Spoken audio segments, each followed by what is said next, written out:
Okay, team, so let's go ahead and pop the hood on GTII and find out what could be happening.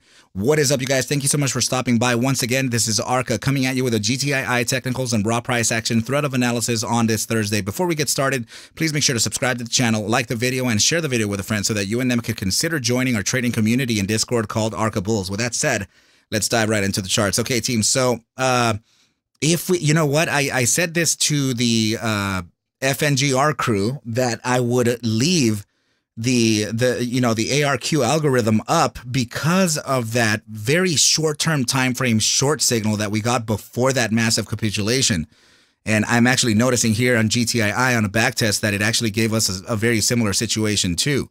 Right over here at the top side and opening of this candle at 133 is signaled short. And I mean, mind you, this is after a long signal that we got on this candle here at the opening valuation of about 115.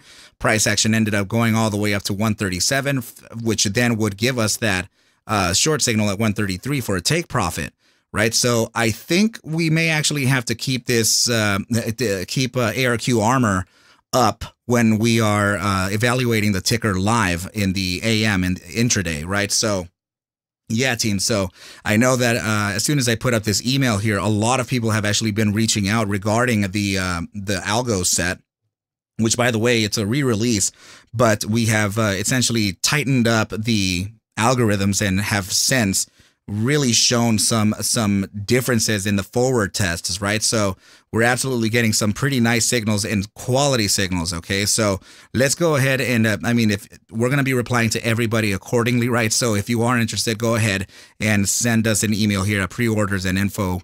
So arqindicators@gmail, right? So yeah, team, let's go ahead and take a look at the price action thus far, though. Okay, so let's go ahead and take a look at this. Okay, so what we're getting, obviously, we're getting a very huge retracement here on the monthly. Let's pull up some averages to see if there's anything in the way of that. Okay, so let's see.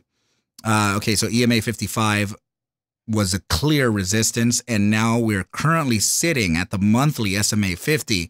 So that's nice. That's very nice. Okay, so as long as we can get that support, then we could continue on to the upside. And I mean, we still have a long time to close this monthly candle, so no rush on that. We're still okay. And let's move on to the next chart here. And yeah, so based on the ranges that we were talking about, yeah, we did meet them, right? But in doing so, the 3-day time frame, EMA 55 served as that resistance touch. And now notice here that the EMA 21, which are usually paired together, right? These two moving averages, we're actually using that as support alongside our range at the 1.618 at 113. Price action currently sitting at 114. Okay, 113 at the 1.618, 114 at price action. I'm not sure if I said that correctly. Okay, team. So yeah, that's what I'm looking at here. So there could be some validations or some confirmations needed before a continuation to the upside.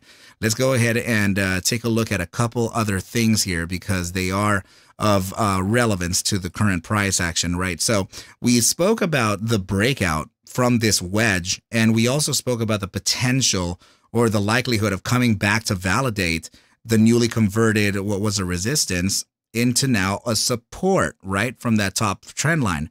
So it looks like price action is indicative of that, right? But we still have some support areas to look at, right, which would be $95.99 to $1.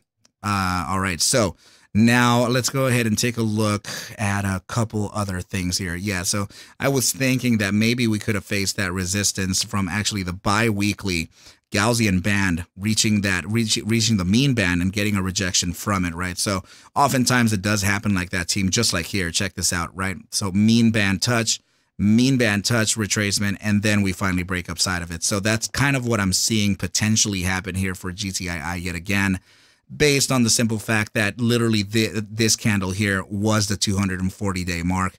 Just like this one here is the 240-day mark, right? So very, very interesting times here. And let's move on to the next chart, okay, which is going to be the last part of the analysis and the RSI. So a little bit of consolidation here on the 30-minute time frame. Same thing, same situation on the bi-hourly, slightly bearish, slightly consolidation. Nothing too alarming here.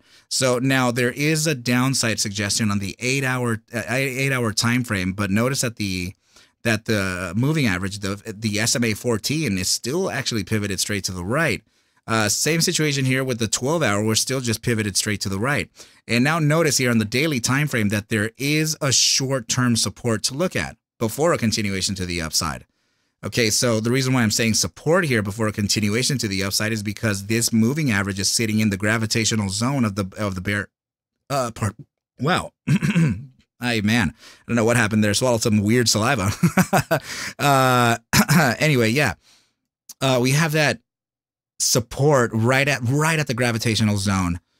Yeah, I just needed to recollect here. So yeah, right at the gravitational zone of the bear weakness percentile. So we would likely grab this as support from both the SMA 14 and the gravitational zone, bounce to the upside. That's essentially the thesis here, right? So that's even if the shorter time frames do suggest a continuation to the downside, because as you know, we play the cascading effect, right? So 30-minute bleeds into the hourly and bi-hourly, bi-hourly bleeds into the 4-hour and 6-hour, 6-hour bleeds into the 12-hour and daily, and so on and so forth, and so on and so on, right? So yeah, that's kind of what I'm looking at here, team. GTII is not like macro bearish here. I think it's just validations of support that we've already converted from being resistances, and then we could actually continue on to the upside. Another thing that we should keep in mind is that as long as you know, traditional risk assets like I'm talking about the higher capitalized assets, right? Like large caps, blue chips, the broader markets too, like the NAS and the SPX, as long as those are frothy, as long as they are pumping to the upside, they apply negative pressure to micro caps and small cap assets, right? So that's kind of why we're also seeing this. It's in all honesty, I mean, look at the SPY, right? So just right over here, this is something that we were looking at during the lives too. So we're just getting gaps to the upside here on the SPY. So that puts negative pressure on smaller capitalized assets and also the micro cap, right? So yeah, we have to keep an eye on those things too when evaluating the ticker. Okay, team. So yeah, I think this is a pretty good place to leave off. Please remember, you guys, first and foremost, I'm not sure if I said it, but I gotta say it, right? I'm not a financial advisor. Take whatever I do show and iterate within these videos as just a form of entertainment, as I cannot suggest for you to buy, sell, or hold any assets whatsoever. I need you to do your own due diligence and everything will be cool. But with that said, team, I wish you well, a very, very good night, and I will catch you at the bell mañana. Adios.